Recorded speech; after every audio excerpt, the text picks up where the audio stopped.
পঞ্চায়তৰ গ্ৰামোন্নয়ন বিভাগ আৰু লগতে যি আমাৰ টুৰিজিম বিভাগ এই দুটা বিভাগৰ মই ৰিভিউ আজি কৰিবলৈ আহিছিলোঁ।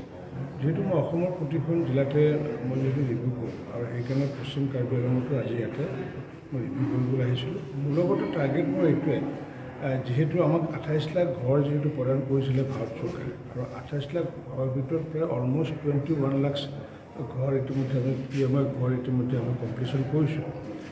বাকী যি 7 লাখ ঘৰ ইতিমধ্যে নিৰ্মাণ কাৰ্য চলি আছে, যাতে 7 লাখ ঘৰ যাতে আমি 30 ছেপ্টেম্বৰৰ ভিতৰত যাতে সম্পূৰ্ণ কৰিব পাৰোঁ, তাৰ কাৰণে প্ৰতিখন জিলাতে মই ভ্ৰমণ কৰি আছোঁ।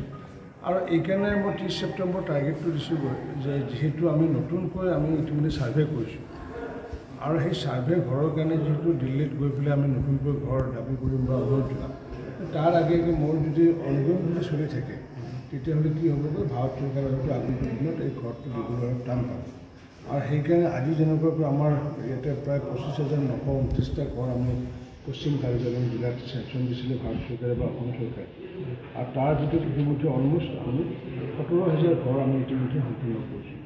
আৰু বাকী ৰিমেইনিং যি 7,000 ঘৰ বা 8,000 ঘৰ যি বাকী আছে সেইখিনি ইতিমধ্যে আজি নিৰ্দেশ প্ৰদান কৰিছোঁ যাতে 30 ছেপ্টেম্বৰৰ ভিতৰত যদি সম্পূৰ্ণ কৰে।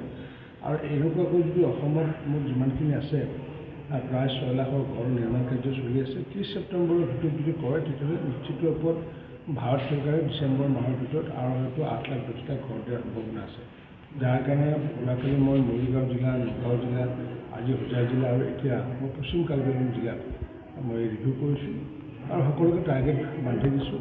আৰু আশা ৰাখিছোঁ যে প্ৰধানমন্ত্ৰী আৱাস যোজনাৰ সফলতাৰ লগতে আমি যিহেতু যি মাননীয় মুখ্যমন্ত্ৰী ডক্টৰ হিমন্ত বিশ্ব শৰ্মা ডাঙৰীয়াৰ যি আঁচনি, মুখ্যমন্ত্ৰী উদ্যমিতা আঁচনি, এই মুখ্যমন্ত্ৰী উদ্যমিতা আঁচনিৰ জৰিয়তে আমি 32,000 মহিলা আমি তেওঁলোকক লাখপতি দিদি হিচাপে সৃষ্টি কৰিবলৈ বিচাৰিছোঁ। আৰু আমি আশা ৰাখিছোঁ যে 3 বছৰ পিছত তেনেকুৱা প্ৰত্যেকগৰাকী মহিলা চেল্ফ হেল্প গ্ৰুপৰ সদস্যাই লাখপতি বাইদেউ যদি হয় আগন্তুক দিনত, তেতিয়াহ'লে ৱেষ্ট কাৰ্বি আংলঙৰ ইকনমি বহুত ধৰণে উঠিব।